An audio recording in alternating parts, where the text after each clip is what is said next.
اسلامی عقائد میں سے نا ایک بنیادی عقیدہ آخرت ہے۔ جن چیزوں پر انسان ساری زندگی اعمال کرتا ہے وہ چیزیں ہوتی ہیں جو اس کے عقیدے میں شامل ہوتی ہیں۔ عقیدہ جس طرح کا ہوتا ہے اسی طرح کا انسان عمل کرتا ہے، جو اس کی سوچیں ہوتی ہیں، جو افکار ہوتے ہیں، اسی طرح اپنے شب و روز گزارتا ہے۔ جن لوگوں کا عقیدہ آخرت مضبوط ہوتا ہے نا کہ ہم نے اللہ کی بارگاہ میں کھڑے ہونا ہے، ہم نے اس کی بارگاہ میں جا کے اپنے اعمال کا حساب دینا ہے، عقیدہ آخرت مضبوط ہو تو لازمی طور پر اعمال سنور جاتے ہیں۔ انسان جواب دہی کے تصور کے ساتھ اپنے معاملات زندگی کو بار بار صحیح کرنے کی کوشش کرتا ہے۔ عقیدہ آخرت اسلامی عقائد میں بنیادی فکر کا عقیدہ ہے، اساس ہے عقائد کی۔ اگر کسی شخص کا یہ خیال ہو جائے کہ میں بس یہی زندگی ہے، کھا لو پی لو موج کرو، تو ظاہر ہے وہ فنا کا نام جب رکھ لے گا زندگی کو اور وہ دوبارہ اٹھنے کا قائل ہی نہیں ہوگا تو وہ تو کسی قانون کا پابند ہی نہیں رہے گا، وہ تو کسی چیز کی پابندی نہیں کرے گا، کسی چیز سے پرہیز نہیں کرے گا، من چاہی زندگی گزارے گا۔ عقیدہ آخرت، اللہ کی بارگاہ میں کھڑا ہونے کا تصور، یہ انسان کو سوار دیتا ہے۔ یہ ایک ایسا مراقبہ ہے جو تزکیہ نفس کر دیتا ہے، انسان کا باطن سنور جاتا ہے، اخلاقیات میں تبدیلی آتی ہے۔ پھر کوئی کیمرہ بھی نہ لگا ہو نا، کوئی بھی نہ دیکھ رہا ہو تو بندہ پھر بھی نیک ہو جاتا ہے، چونکہ اس کا خیال ہوتا ہے میرا رب مجھے دیکھ رہا ہے، صبح قیامت میں اپنے رب کی بارگاہ میں کھڑا کیا جاؤں گا۔ تو عقیدہ آخرت کی مضبوطی، اس تصور کا مضبوط ہونا امت مسلمہ کے لیے نہایت ہی ضروری ہے۔ آپ دیکھیے قرآن مجید فرقان حمید ہماری توجہ دلاتا ہے، اور سورۃ القیامہ کے اندر اللہ کریم نے ارشاد فرمایا ایحسب الانسان، کیا آدمی اس گھمنڈ میں ہے، کیا انسان کا یہ خیال ہے ان یترک سدی، کہ اسے آزاد چھوڑ دیا جائے گا، اس سے پوچھا نہیں جائے گا؟ کیا انسان یہ سمجھتا ہے اس سے کوئی سوال؟ ایحسب الانسان، کیا انسان اس گمان میں ہے، اس گھمنڈ میں ہے ان یترک سدی، کہ اسے آزاد چھوڑ دیا جائے گا، کوئی پوچھنے والا نہیں ہوگا؟ اسے آزاد نہیں چھوڑا جائے گا، اس پر پابندیاں ہیں، اس پر کچھ قیود ہیں، اسے کچھ حدود بتائی گئی ہیں، اسے ایک دائرہ کار دیا گیا ہے، اسے بتایا گیا ہے کہ یہ حلال ہے، یہ حرام ہے، یہ تیرے لیے جائز ہے، یہ تیرے لیے جائز نہیں ہے۔ اس چیز کی حد تک تو آگے بڑھ سکتا ہے، یہاں سے اس لائن کو تو کراس نہیں کر سکتا، اس پر پابندیاں ہیں، ان پابندیوں کے بیچ رہ کے وہ زندگی گزارے گا۔ اور یہ بھی یاد رکھے، یہ آیت ایک دوسرا معنی یہ دیتی ہے کہ یہ مت سمجھے کہ صبح قیامت اسے چھوڑ دیا جائے گا، اس سے پوچھا جائے گا، اس سے سوال کیا جائے گا۔ اللہ کی بارگاہ میں جب یہ کھڑا ہوگا تو اسے اپنے اعمال کا حساب دینا ہو۔ لازمی طور پر ایک عدالت صبح قیامت لگے گی، جس عدالت میں مجرم پیش ہوں گے، انہیں اپنے جرموں کا حساب دینا ہے، ظالموں کو کھڑا کیا جائے گا، ان سے ان کے ظلم کے بارے میں باز پرس ہوگا۔ تو لازمی طور پر عقیدہ آخرت کی مضبوطی انسان کو مضبوط کرتی، اس کے اعمال پر پیرے بیٹھ جاتے ہیں، وہ پھونک پھونک کر قدم رکھتا ہے، سوچ کر جملے بولتا ہے، وہ کوئی بھی معاملہ کرتا ہے تو اس میں اس کا خیال ہوتا ہے کہ میں نے دنیا سے چلے جانا ہے، میرے پاس پتہ نہیں کتنا وقت بچا ہے، لہٰذا مجھے آخرت میں پیش ہونا ہے، اپنے معاملات کی آسانی کے لیے، وہاں کی آسانی کے لیے میں یہاں تھوڑا سوچ سمجھ کے چلوں۔ رب فرماتا ہے تجھے ایسے ہی آزاد نہیں چھوڑا جائے گا، آزاد پنچھیوں جیسی زندگی نہ گزار، صبح قیامت کے معاملات کو پیش نظر رکھ، اس پر غور کر۔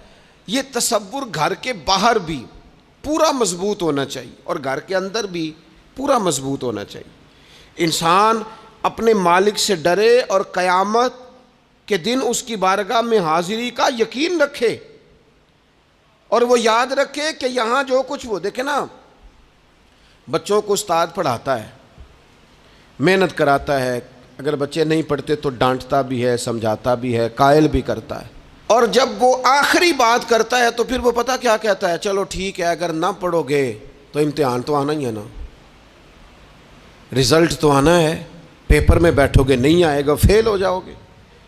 یہ لاسٹ پر یہ بات ضرور ہوتی ہے، اور یہ امتحان دینے کا تصور اور امتحانی سینٹر میں جانے کا خیال طالب علم کو مجبور کرتا ہے کہ میں اسباق تیار کروں، میں بار بار اس پر غور کروں، میں کتاب کو سمجھوں، میں اس کو حل کروں چیزوں کو، تاکہ جب میں مرکز میں جاؤں پرچہ دینے کے لیے امتحانی سینٹر میں تو پھر مجھے پریشانی کوئی نہ ہو۔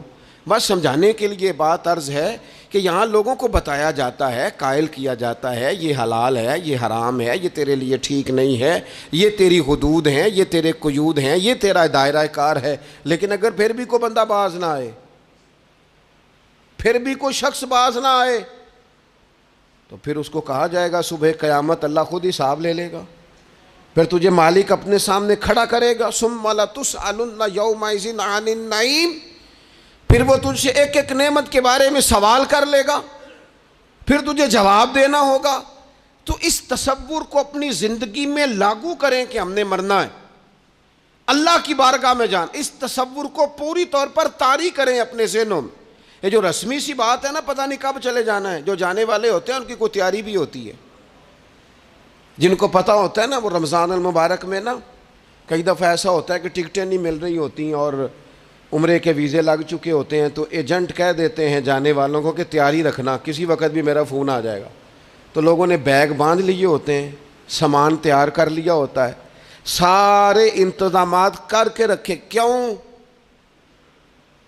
کہ پتہ نہیں کس وقت بلاوا آ جائے گا۔ تو روز کہتا ہے پتہ نہیں اللہ کی جانب سے کس وقت بلاوا آ جائے گا۔ پھر اپنی تیاری بھی تو یار کچھ بتانا، میں بھی بتاؤں آپ بھی بتائیں، پھر ہم اپنے آپ سے یہ بھی تو سوال کریں نا کہ جہاں اچانک جانا پڑے اس کے لیے تیاری ہوتی ہے، ہماری تیاری کیا ہے؟ اگر اچانک جانے پڑے اس کی بارگاہ میں کیا تیاری؟ روز دیکھ رہے ہیں نا، کچھ لوگ روڈ پہ چڑھے تھے پہنچ نہیں سکے، ہاسپٹل گئے تھے پہنچ نہیں سکے، کچھ لوگ کسی فیلڈ میں کام کر رہے تھے ڈگری نہیں مل سکی، جا ہی نہیں سکے، وقت آ گیا۔ تو اگر وہ ٹائم آ جاتا ہے اس کی بارگاہ میں حاضر ہونا پڑ جاتا ہے، تیاری کیا ہے؟ نبی پاک علیہ الصلوۃ والسلام گھر کے اندر اپنے گھر والوں کی تربیت کے لیے اور تعلیم امت کے لیے ایک دعا مانگتے تھے۔ حضرت عائشہ صدیقہ کہتی ہیں حضور دعا مانگتے تھے، مشکات میں موجود ہے۔ کیا دعا تھی؟ اللہم حاسبنی حسابا یسیرا، اے اللہ ذرا حساب آسان کر کے لینا۔ یہ حضور تعلیم امت کے لیے دعا مانگتے، اللہ حساب ذرا آسان کر کے لیجیے، مالک کرم فرمانا۔ تو حضرت عائشہ صدیقہ رضی اللہ تعالیٰ عنہ ارشاد فرماتی ہے میں نے عرض کیا یا رسول اللہ صلی اللہ تعالیٰ علیہ وسلم یہ آسان حساب کا کیا مطلب ہے؟ تو حضور فرمانے لگے عائشہ آسان حساب کا مطلب یہ ہے کہ رب کریم بندے کے نامہ اعمال پر نظر ڈالے گا اور پھر اللہ تبارک و تعالیٰ اس سے درگزر فرما دے گا۔ یہ آسان حساب ہے، پتہ مالک کو ہے اس نے کیا کیا ہے، پر کریم ہے نا۔ عدل کریں تے تھر تھر کمبن، اچیاں شاناں والے تے جے فضل کریں تے پھر بخشے جامن میرے جے منہ کالے، نظر کرے گا پھر معاف فرما دے گا۔ اور حضور فرماتے عائشہ یاد رکھو جس سے اس نے حساب لیا وہ پھر بڑی مشکل میں آ جائے گا، اس کے لیے مشکل ہو۔ اللہم حاسبنی حسابا یسیرا، اے اللہ تو حساب ذرا آسان کر کے لینا، ذرا آسان کر کے۔ یہ تعلیم امت کے لیے کہ امت کے دل میں خیال پیدا ہو کہ حساب دینا ہے، تو نے حساب دینا ہے، تو نے اپنے مال کا حساب دینا ہے، تو نے اپنے لفظوں کا حساب دینا ہے، تو نے معاملات کا حساب دینا ہے۔ تو جس کرسی پہ بیٹھا ہے، تو کلرک ہے یا صدر ہے، تو نے اپنی اس نشست کا حساب دینا۔ تو استاد ہے یا پیر طریقت ہے، تو مؤذن ہے یا خطیب ہے، تو جو بھی ہے تو نے حساب دینا ہے۔ تجھے تیرے منصب کے بارے میں پوچھا جائے گا، تجھے تیرے عہدے کے بارے میں پوچھا جائے گا، تجھے اپنی ذمہ داریوں کے بارے میں حساب دینا، اللہ کی بارگاہ میں تمہیں جا کے بتانا ہے کہ تم نے کیا اعمال کی۔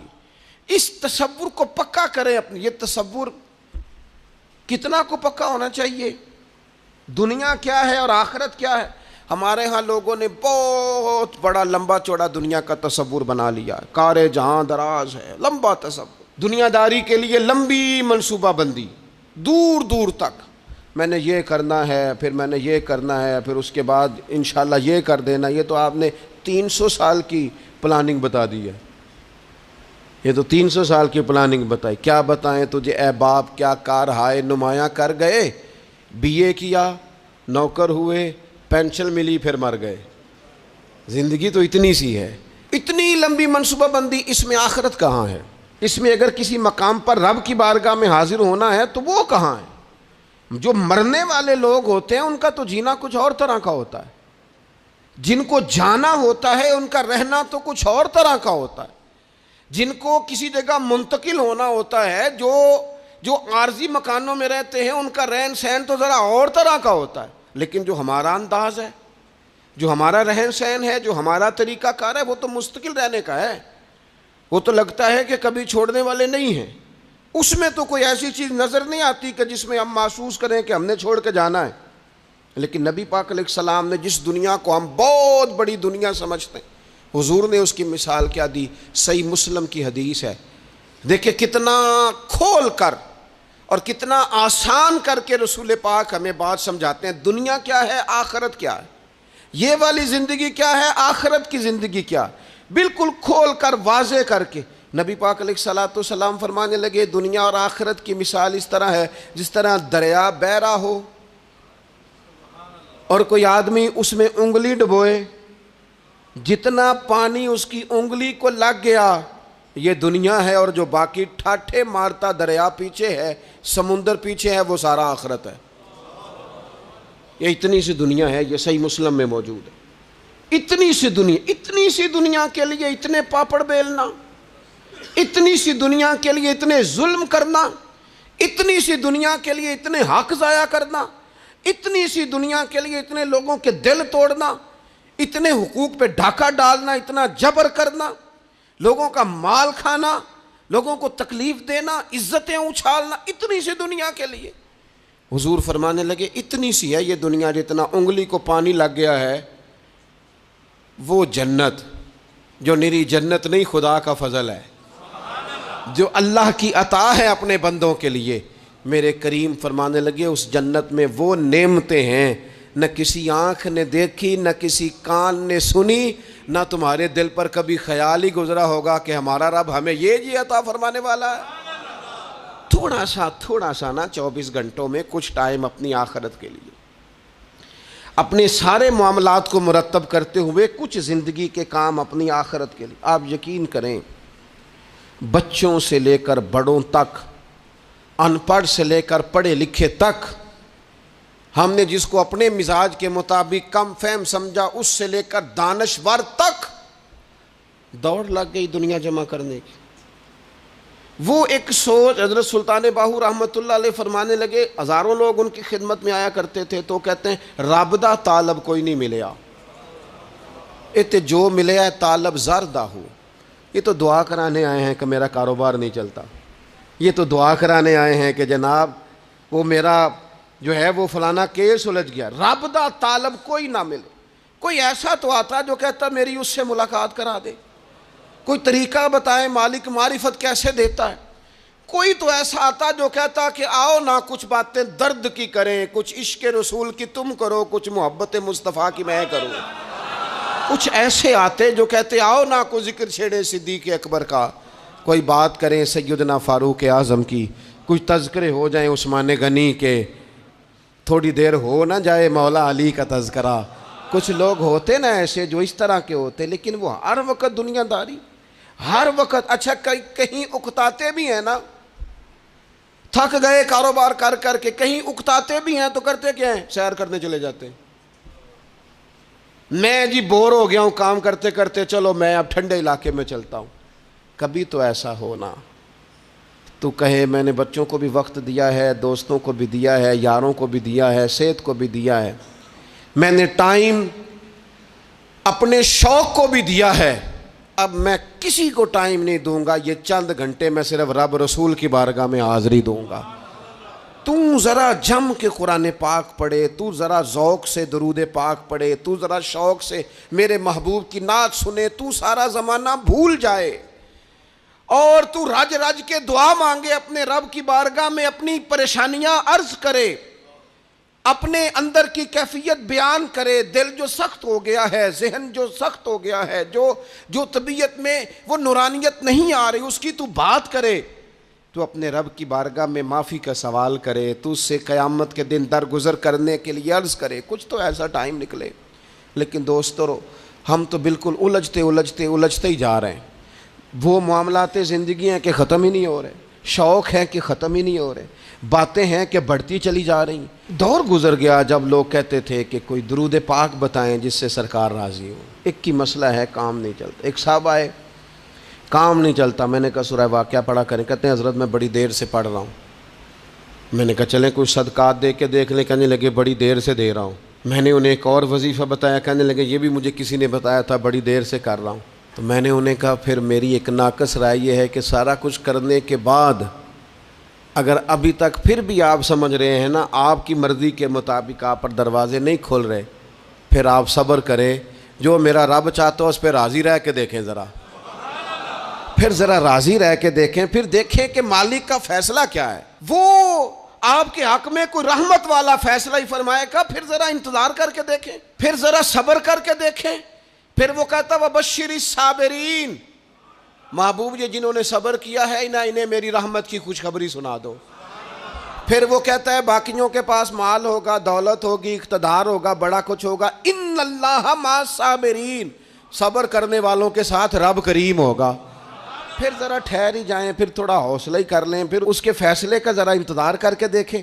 ہم نہ من چاہیے زندگی کے پیچھے پریشان ہیں اپنی آخرت کے، اور آخرت کرتی کیا ہے؟ جب آپ کا آخرت پر یقین پکا ہو جاتا ہے نا، پھر لازمی طور پر انسان کے اعمال سنورتے ہیں۔ آپ یقین کریں سنورتے ہیں، 100% سنورتے ہیں۔ آپ آخرت پر جتنا یقین، حضرت عمر کا آخرت پر یقین پکا تھا نا، دنیا میں مکان ہی کوئی نہیں بنایا، پکا تھا۔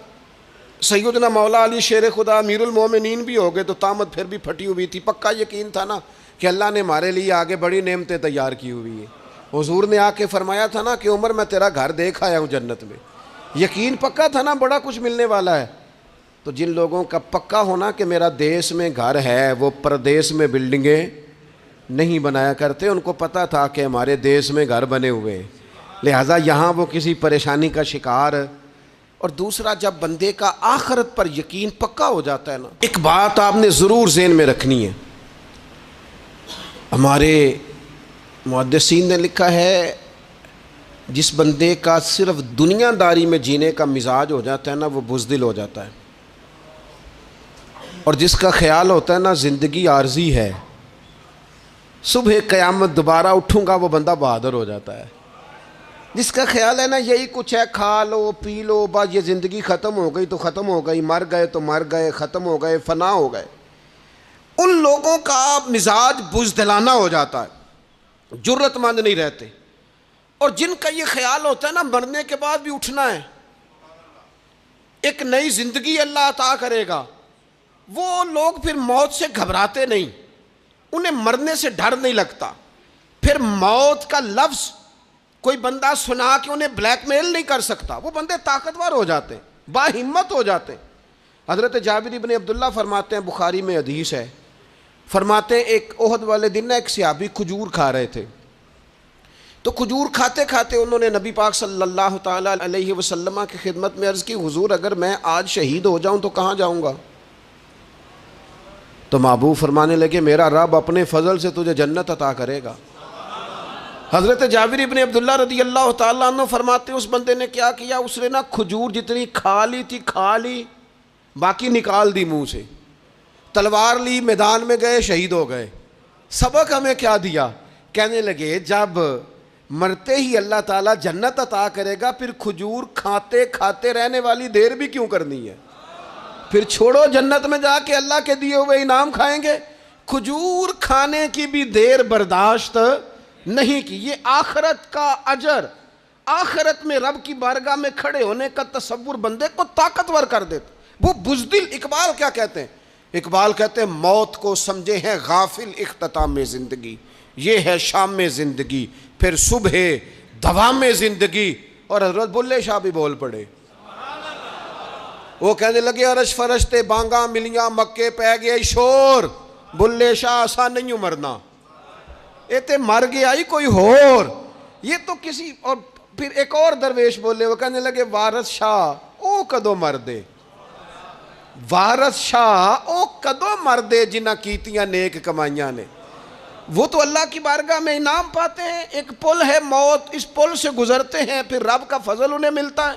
میں کئی دفعہ کہہ چکا ہوں، پھر کہتا ہوں، یہ جب بہت ٹینشن بن گئی نا، ڈپریشن بہت بڑھ گیا، کووڈ-19 کے دن تھے، کرونا کے، تو مجھے ایک سرکاری ادارے میں بلایا گیا جہاں اس عملے کو میں نے گفتگو کرنی تھی، اس عملے سے جو مریضوں کو دیکھ رہا تھا. کہنے لگے، مجھے وہاں کے جو ہیڈ تھے کہنے لگے پیر صاحب بڑا ڈپریشن بڑا ہے، لوگ ڈر رہے ہیں. وقتی طور پہ خوف بھی بڑا تھا. تو میں نے ایک صاحب سے وہاں کہا کہ اتنا خوف کس بات کا؟ کہنے لگے جی مجھے تو زیادہ ہجوم آ جائے تو میرا سانس نہیں نکلتا، تو قبر میں تو کھڑکی کوئی نہیں، تو تصور سوچ سوچ کے میں ڈرتا ہوں.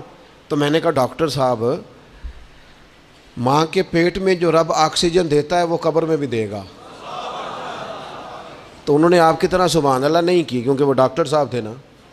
سیانے بندے کو سمجھانا بھی کافی سیانے بندے کا کام ہے، وہ زیادہ سیانے تھے. لیکن نا سوتے کو جگانا تو کام ہے، اور اگر جاگتے کو جگانا پڑ جائے تو بہت مشکل کام ہوتا ہے. وہ ڈاکٹر صاحب تھے. وہ کہنے لگے جی حضرت صاحب، وہ تو ماں سانس لیتی ہے تو وہ بچے کو جاتا ہے، وہ آکسیجن ماں کے سانس کی بنیاد پہ ملتی ہے، تو قبر میں وہ کیسے ہوگا؟ میں نے کہا چلیں ٹھیک ہے ڈاکٹر صاحب، آپ کی یہ دلیل بھی مان لیتے ہیں. وہ جو انڈے سے بچہ نکلتا ہے، وہ چاروں جانب کوئی سوراخ ہوتا ہے؟ ڈاکٹر صاحب نے قلم چھوڑ دیا، رکھ دیا. میں نے کہا چلو یہ بھی بتاؤ زندہ ہی نکلتا ہے؟ کہنے لگے بالکل. تو میں نے کہا سونا بھی نکلتا ہے؟ کہنے لگے بڑا ہی پیارا ہوتا ہے. میں نے کہا انشاءاللہ جب ہم قبروں سے نکلیں گے، مصطفیٰ کا صدقہ، یوم نحشر المتقین الی الرحمن وفدا، رب کہتا ہے تم جب نکلو گے نا قبروں سے، متقی مومن جب نکلیں گے تو رب کی بارگاہ میں مہمان بنا کر پیش کیے جائیں گے. اے رب دے پرونے ہون گے قیامت میں، وہ مہمان بنا کر پیش کیے جائیں گے اللہ کی بارگاہ، مہمان بنا کر.